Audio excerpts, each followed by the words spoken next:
Sua Bíblia comigo em João capítulo 1, verso 24.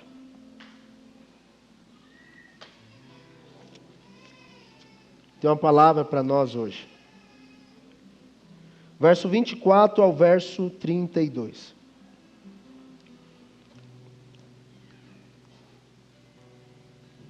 Eu vou ler na ACF.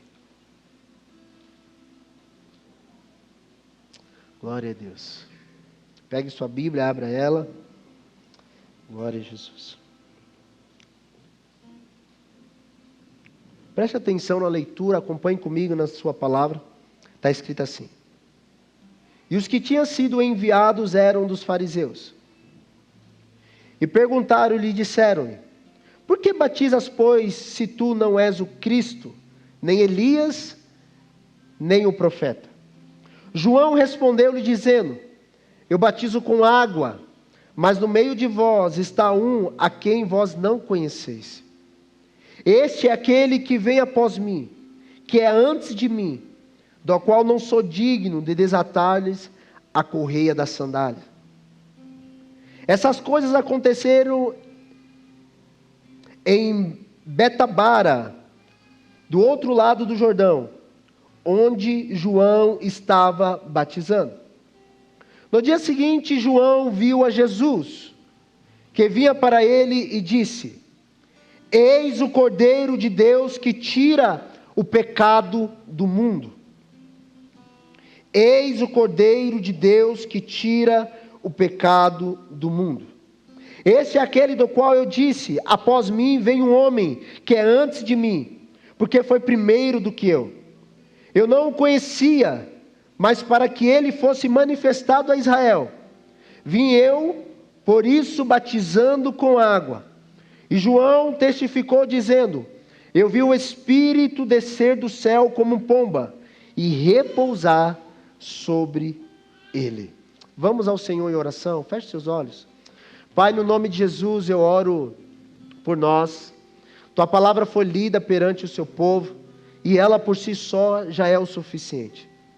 Mas eu peço que nessa noite o Senhor nos dê graça para compartilhar aquilo que o Senhor quer falar conosco. Amado Jesus, nós te amamos, te desejamos, e que essa noite o Senhor nos ministre. Mostre a redenção que há em Cristo para as nossas vidas. E eu peço que aquele que ainda não foi alcançado com a palavra eterna, que nesta noite o Senhor possa alcançar o coração dos meus irmãos. Muito obrigado, Senhor, pela oportunidade que nós temos tido de estarmos em sua presença. Seja exaltado uma vez mais, em nome de Jesus. Amém e amém. Amém, meus irmãos? Irmãos, já faz alguns dias que o Senhor está ministrando conosco sobre o sacerdócio. Eu, há 2 semanas atrás, preguei sobre a superioridade do sacerdócio de Cristo, apontando que Cristo ele é superior a Moisés, aos anjos, à lei. Cristo é superior a tudo, inclusive superior a Melquisedeque. O pastor Marcos, na semana passada, ele liberou uma palavra onde o título era Desenvolvendo uma Vida Sacerdotal. E ele trouxe pontos para a gente desenvolver uma vida perante Deus. A igreja, irmãos, por si só, ela tem 2 esferas. A sua missão ela é apostólica e a sua identidade ela é sacerdotal. A missão ela é apostólica e a identidade da igreja, de qualquer igreja, ela deve ser sacerdotal. E o que isso significa? Significa, irmãos, que nós somos chamados por Deus como uma missão nessa terra. Amém? Deus não te colocou aqui para ser uma ameba. Amém, irmãos? Deus não colocou aqui para você existir. Ele te deu uma vida para você viver. Diga amém. Nós temos uma vida para vivê-la. E essa vida precisa ser vivida para a glória de Deus. A missão apostólica fala de algo referente ao nosso comissionamento aqui. Não importa de onde você vem, de como você foi gerado, se você foi fruto de um caso, não importa. Deus que te deu a vida, irmãos. Você precisa entender isso. Eu entendi. Eu sou fruto de um relacionamento que é sem pai. Até hoje eu não o conheço. E por muitos anos eu falei, cara, acho que eu fui um erro, né? Até que Deus falou assim, é eu que gero a vida. Você não foi um erro, meu irmão. Foi Deus que gerou você. É Ele que sopra sobre nós o fôlego de vida. E nós precisamos entender isso. Nós temos uma missão porque foi Deus que nos colocou aqui. Amém? Essa missão, ela é uma missão apostólica. Só que a igreja também, ela tem a sua identidade firmada no sacerdócio. E o que é o sacerdócio? O sacerdócio é aquilo que nós somos diante dele. Tudo que a gente faz, se não for diante do Senhor, a gente errou na missão. Tudo que a gente tem que fazer precisa estar perante o Senhor.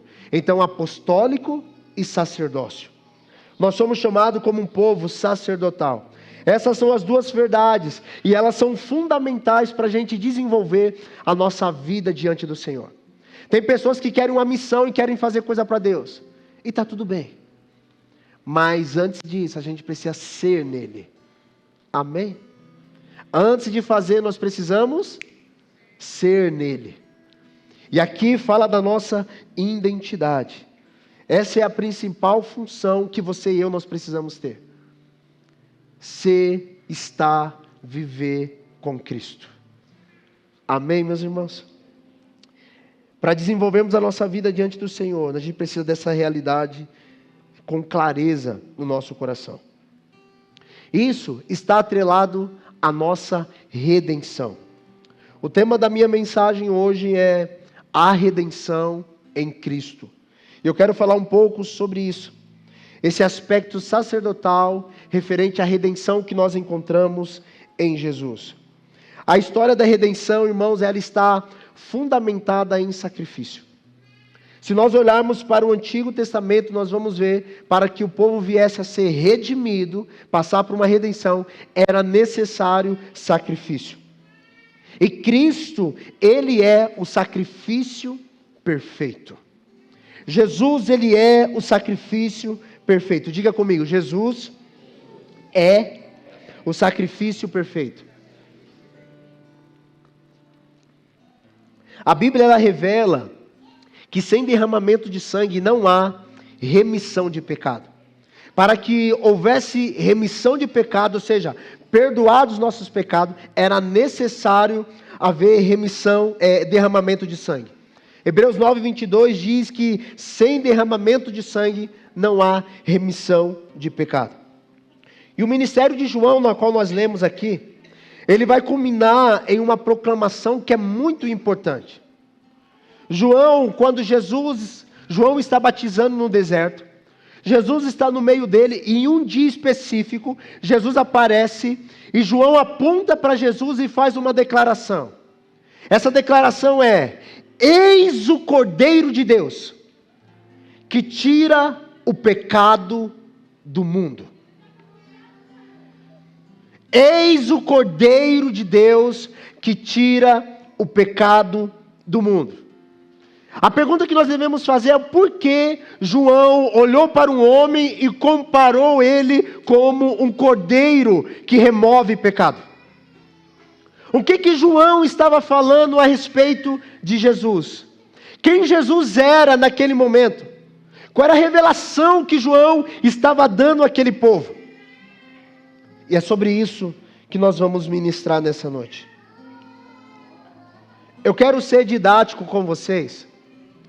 Eu gostaria que vocês prestassem atenção sobre o sacerdócio e o sacrifício de Cristo. Eu gostaria que apagassem as luzes. E eu gostaria que vocês olhassem algo aqui no telão para mim, por favor. Está pronto aí, filho? Olha como era feito para ser remido o perdoado o pecado na antiga aliança. Aí é um homem pecador, eu e você, que está levando um cordeiro para o sacerdote avaliar. O sacerdote, ele não avaliava o pecador, ele avaliava o cordeiro. O cordeiro deveria ser imaculado, ele deveria ser perfeito. Então o sacerdote falava para aquele homem pecador colocar as mãos sobre o cordeiro. E quando ele colocasse as mãos sobre o cordeiro, todo o pecado que aquele pecador tinha era passado para aquele animal inocente. E quando ele é passado pelo animal inocente, o pecador sairia então redimido.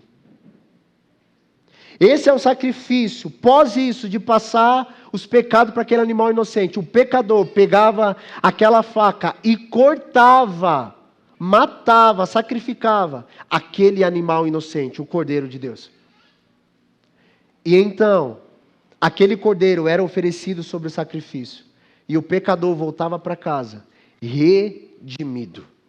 Redimido. João, obrigado, filho.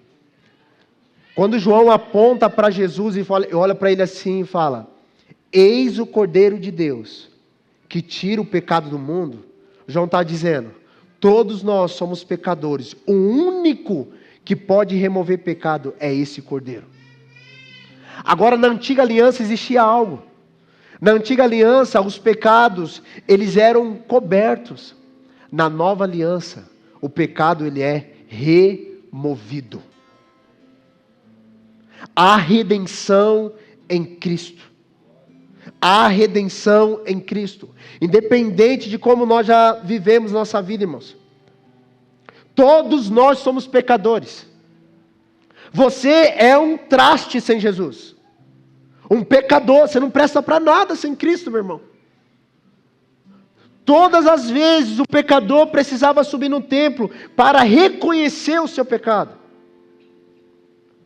Há uma falsa moralidade que as pessoas estão pregando, dizendo que se ela for perfeitinha, ela vai para o céu. Não há salvação sem o Cordeiro de Deus que remove o pecado. Só há remoção de pecado por intermédio de um Cordeiro. O Cordeiro que precisava ser imaculado. O sacerdote não avaliava o pecador, o sacerdote avaliava o Cordeiro. Por isso que Cristo é o Cordeiro, meu irmão. Eu e você não temos nada para oferecer para Jesus. Deus nos perdoa não porque nós somos bons. Deus nos perdoa por causa do Jesus que morreu na cruz. Foi por causa dele que nós estamos aqui. Se não for Cristo, não há nada de bom em nós, porque nós somos pecadores. Ou não? Nós precisamos, irmãos, voltar a dizer sobre isso. Falar essas coisas, reconhecer o nosso lugar, que nós somos miseráveis sem Cristo. Não temos paz para com Deus se não há Cristo em nossa vida. Por mais poderoso, por mais influente, por mais moralista que você seja, se não tem Cristo, não tem paz para com Deus. Nós precisamos de Jesus, esse é o Evangelho, irmãos. Amém? Nós precisamos confessar os nossos pecados. Precisamos ir até o Cristo, tocar na cruz e transferir todos os nossos pecados para Ele. Sabe por que Jesus morreu naquela cruz? Para nos salvar. Para salvar o prostituto, o mentiroso, o avarento. Salvar o jovem rico. Jesus morreu para salvar o adúltero. Jesus morreu naquela cruz para salvar o estrupador, o político corrupto. Jesus morreu para salvar, irmãos. Não importa o pecado, desde que você toque nele e fala: Jesus, eu confesso. Então todos os nossos pecados caíram sobre Cristo na cruz. Irmãos, isso é maravilhoso. Se a gente entendesse, sem Cristo a gente não pode nada. O próprio Cristo disse: sem mim nada podeis fazer. A gente precisa reconhecer os nossos pecados. Só reconhecendo, então, que os nossos pecados caem sobre Cristo, então nós somos perdoados. Cristo ofereceu um sacrifício uma vez por todas por nós. Não precisa mais você ir na esquina oferecer galinha morta. Não precisa. Não precisa mais você fazer despachos. Não precisa. Não precisa você oferecer nenhum animal. Não precisa de mais nada. Porque Cristo foi a oferta perfeita para Deus. Ele é o Cordeiro de Deus que removeu, tirou o nosso pecado. Cristo é o suficiente, meu irmão. Agora, se você ainda não tem a revelação desse Cristo, que você precisa confessá-lo, se você precisa entender que você é um pecador e necessita da graça de Deus, hoje é a noite de você fazer isso.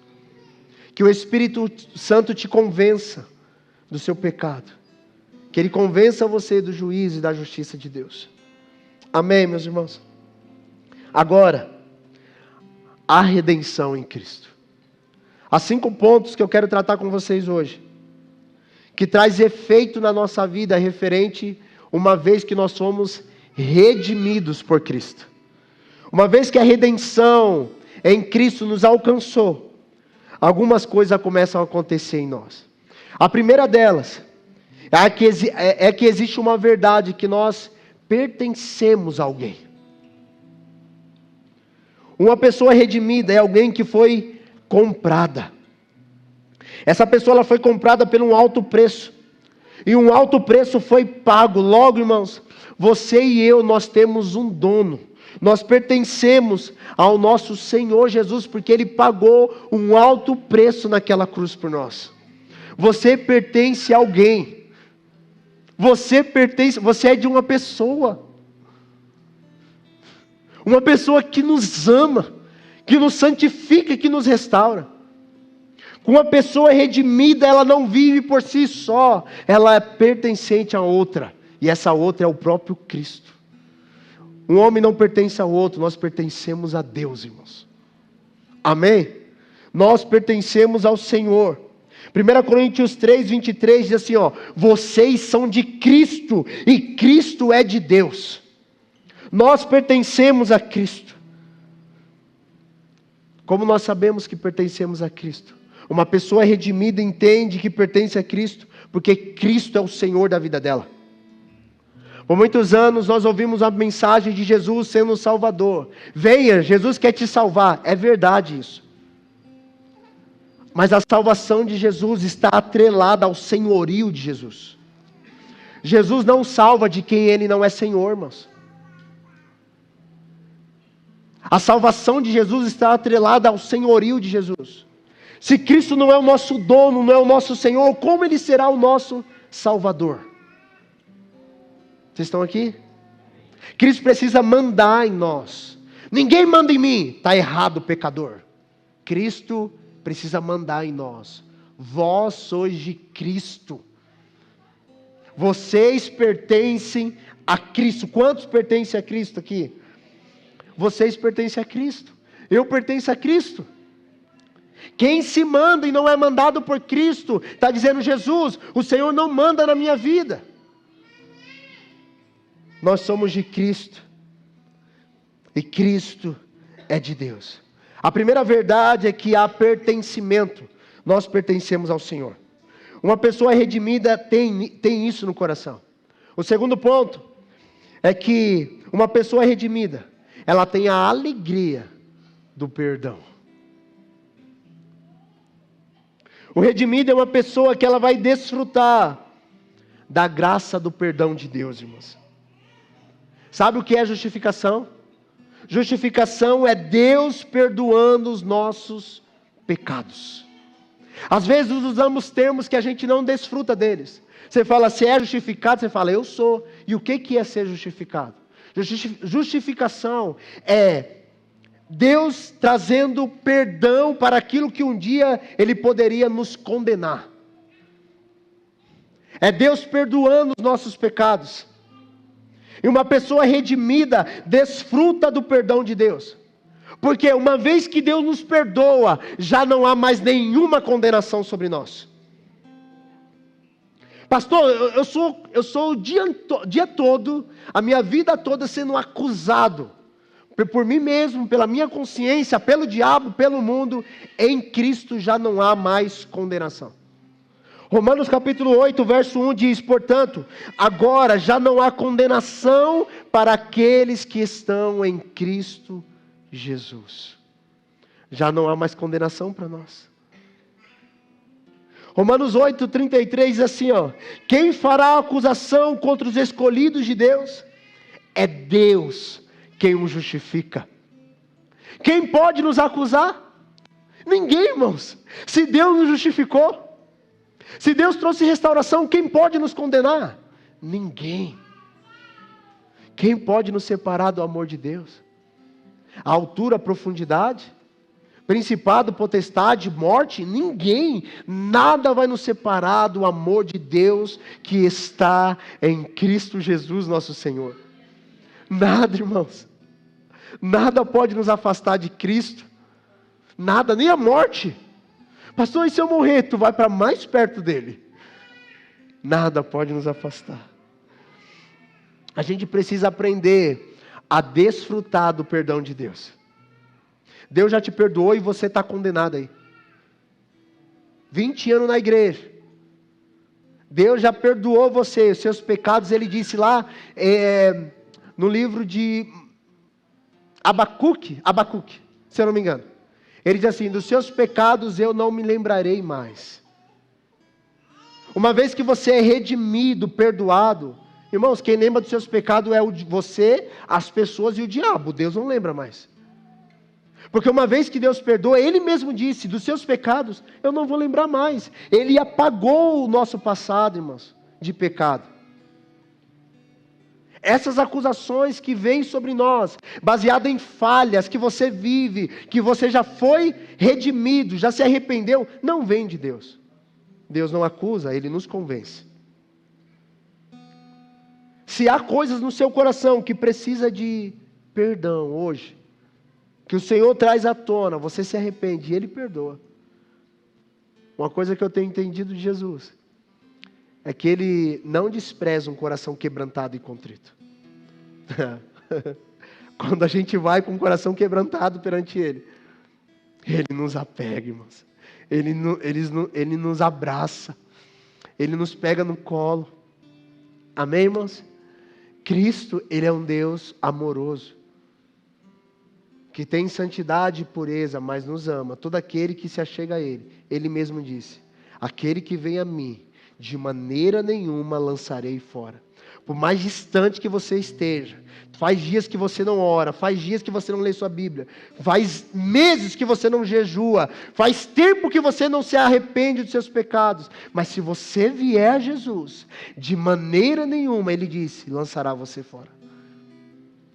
Aquele homem, ele ia até o templo, e todos os homens que iam até o templo, eles não eram desprezados, porque quando eles iam no templo, eles já iam entendendo que precisavam se arrepender, e até arrependido já. Desfrute da alegria do perdão de Deus, meu irmão.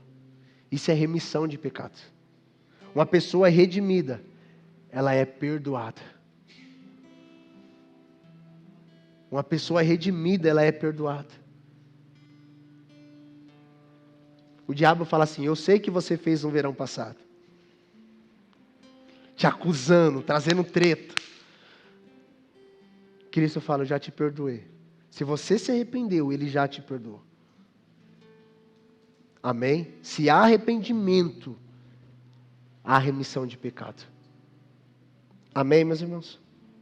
O terceiro ponto é que aqueles que foram redimidos, a dívida, ela foi cancelada.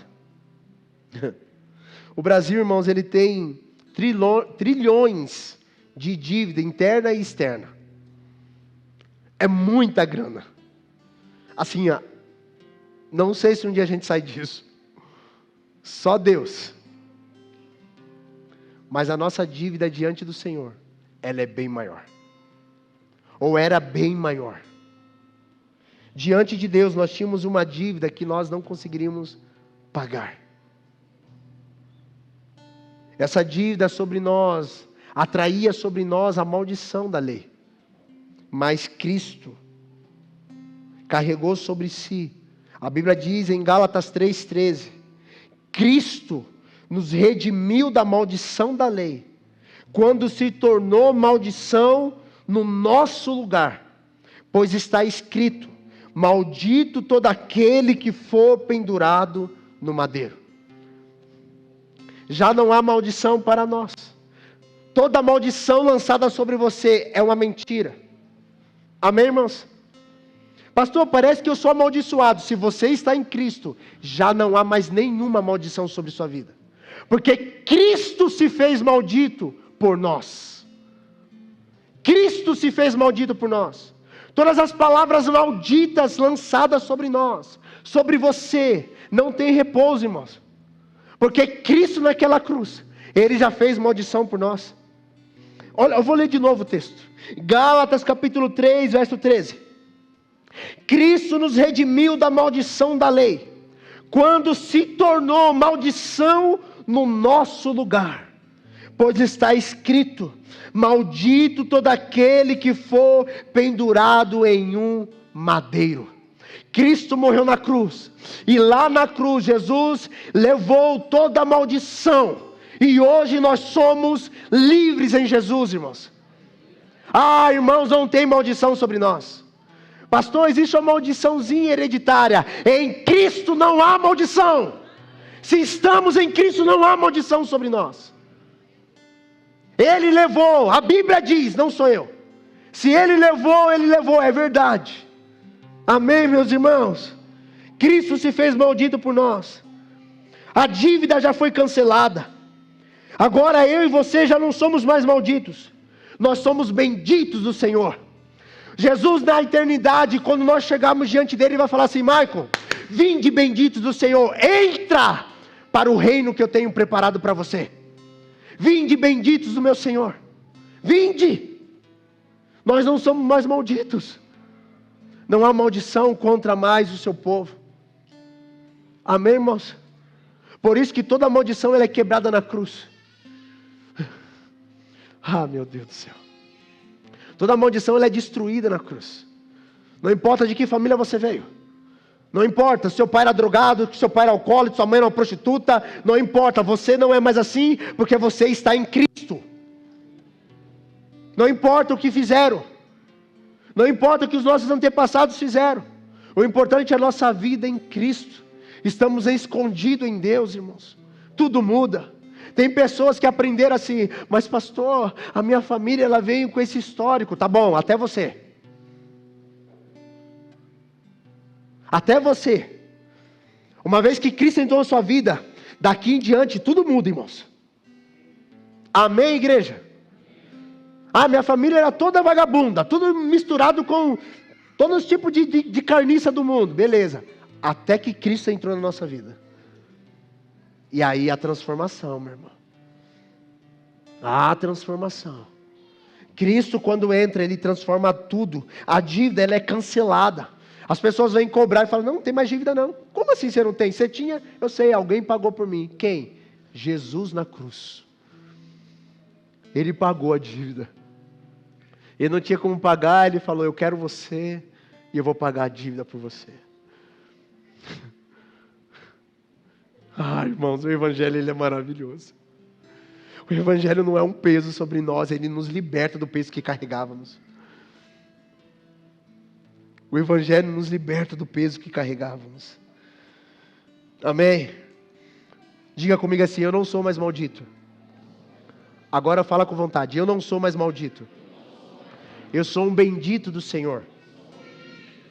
É o que a Bíblia diz. Não há maldição sobre você. O quarto,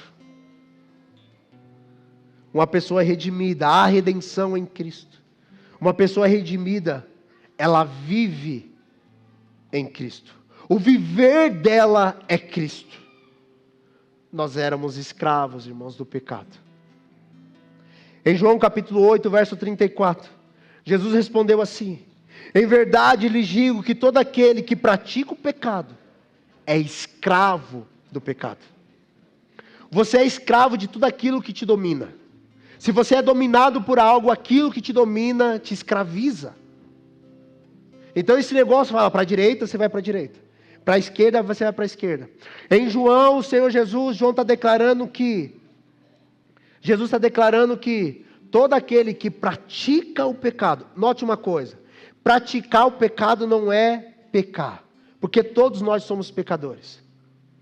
Praticar o pecado é deliberadamente viver uma vida de iniquidade, uma vida pecaminosa. É saber que Deus não quer aquilo, mas você voluntariamente quer fazer e faz. Eu resumo isso da seguinte forma: existem tropeços na vida, que a gente tropeça, sim ou não? A gente tropeça.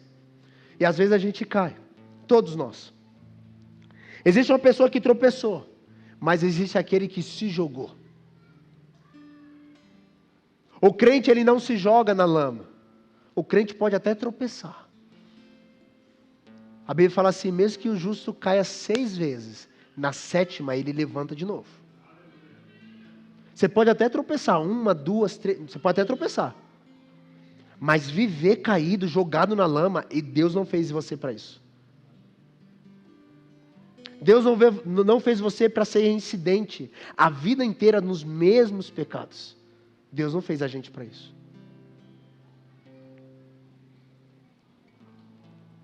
Uma pessoa redimida tem um viver que é Cristo.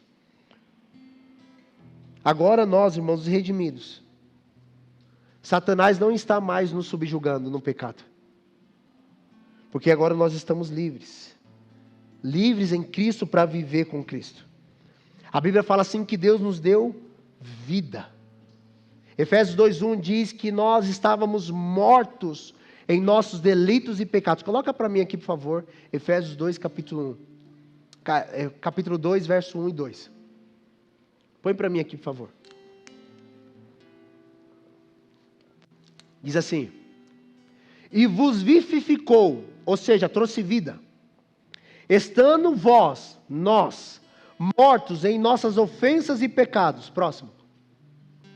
Em que no outro tempo, lá atrás, andaste segundo o curso deste mundo, segundo o príncipe da potestade do ar, do espírito que agora opera nos filhos da desobediência. Em que tempo nós vivíamos assim? No outro tempo. Ele nos deu vida enquanto nós estávamos mortos em nossos delitos e pecados. Mas uma vez que a vida entrou em nós, Ele nos transportou do império das trevas para o reino do Filho do seu amor. Agora nós já não vivemos mais debaixo da lei do pecado. Nós já não somos mais escravos do pecado. Agora o nosso viver é Cristo. Nós vivemos para o Cristo ressurreto. Igreja, volte a viver para Jesus. Volte a amar Jesus. Volte a ter Cristo como centro de todas as coisas novamente. Pare de flertar com outras coisas e coloque Cristo em primeiro lugar, porque Ele deu vida para você, para que você viva para Ele. Amém, meus irmãos? Uma pessoa redimida agora vive para Cristo. Ele não vive mais debaixo da lei do pecado. Por que isso, pastor? Porque em 2 Coríntios capítulo 5, verso 17 está escrito: as coisas velhas já se passaram, eis que tudo se fez novo. Na nova vida são novas coisas. Nós já não vivemos na nova vida com as antigas coisas. Nós vivemos a nova vida com as novas coisas do céu. Tudo muda, irmãos, em Cristo. Tudo muda em Cristo. Nós somos livres. Todos aqueles que foram alcançados por Cristo, eles são livres para viver em Jesus. E quinto e último,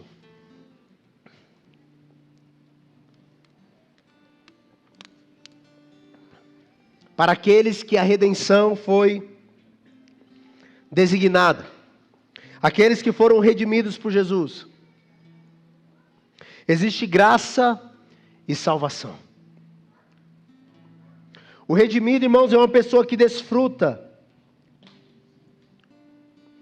com alegria da graça e da salvação de Deus. Quantas pessoas vivendo tristes, porque elas não desfrutam da alegria da salvação. Renova em mim, Senhor, disse o salmista, A alegria da salvação. Irmãos, o mundo ele está cada dia pior, sim ou não? Cada dia está pior, mas Deus vai renovar no seu povo a alegria da salvação. Não é a alegria do mundo, não é a alegria de ter coisas, é a alegria que um dia nós estávamos perdidos e hoje nós somos salvos em Jesus. Um homem, uma mulher redimida, essa pessoa ela desfruta da alegria e a bênção, da graça e da salvação. Uma pessoa salva, ela não tem mais o nome escrito na morte. O nome dela está escrito no livro da vida. Deixa eu falar uma coisa para vocês.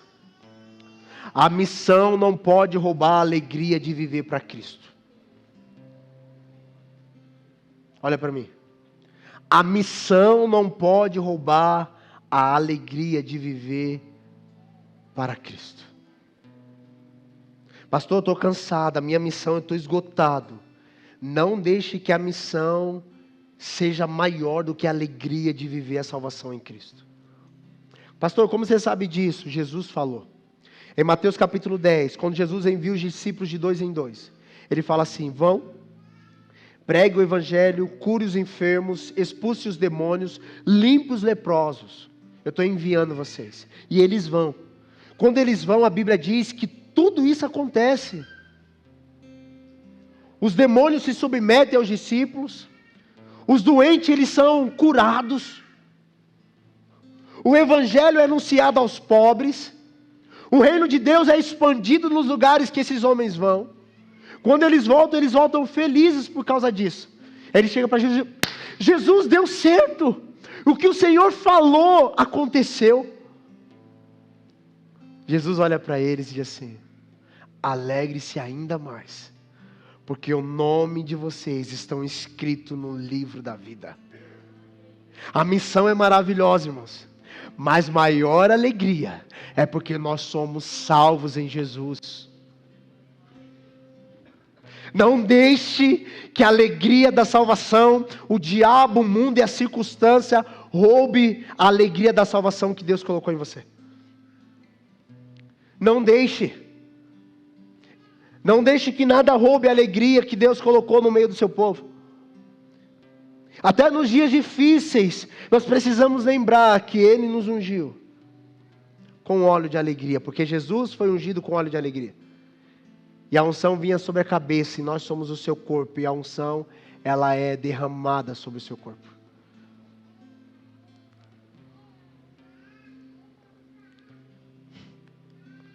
Você precisa entender isso.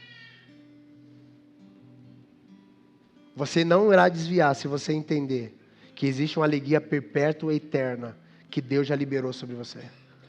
Você não vai precisar se preencher com o mundo, com droga, com bebida, com álcool, com transa, com dinheiro, com amizades desse mundo. Você não precisa se preencher com nada disso. Se você entender que quando você foi salvo em Cristo, há uma alegria abundante sobre a sua vida.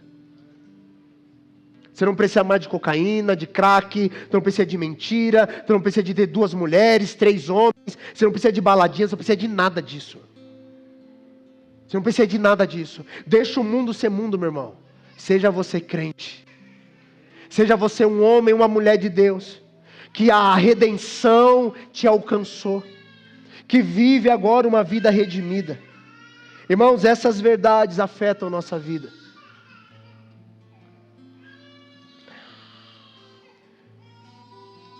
Nós somos comprados, justificados.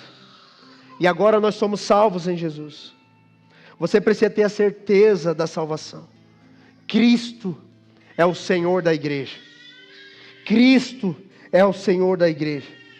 Existe redenção em Cristo para todos aqueles que crê em Jesus. Existe redenção em Cristo para todos aqueles que crê em Cristo. Isso vai afetar a nossa vida. Cristo é o Cordeiro de Deus que tira o pecado do mundo. E quando Ele remove o nosso pecado, tudo isso nos afeta para a gente viver o verdadeiro Evangelho de Jesus. O Evangelho não é só prosperidade, irmãos. O Evangelho não é só motivacional. Tem tudo isso. O Evangelho é um homem crucificado que nos trouxe salvação. O Evangelho é isso. A gente precisa olhar para o Cristo. E esse Cristo que nos libertou do império das trevas. E agora nós estamos no seu reino. Você pode se colocar de pé, por favor?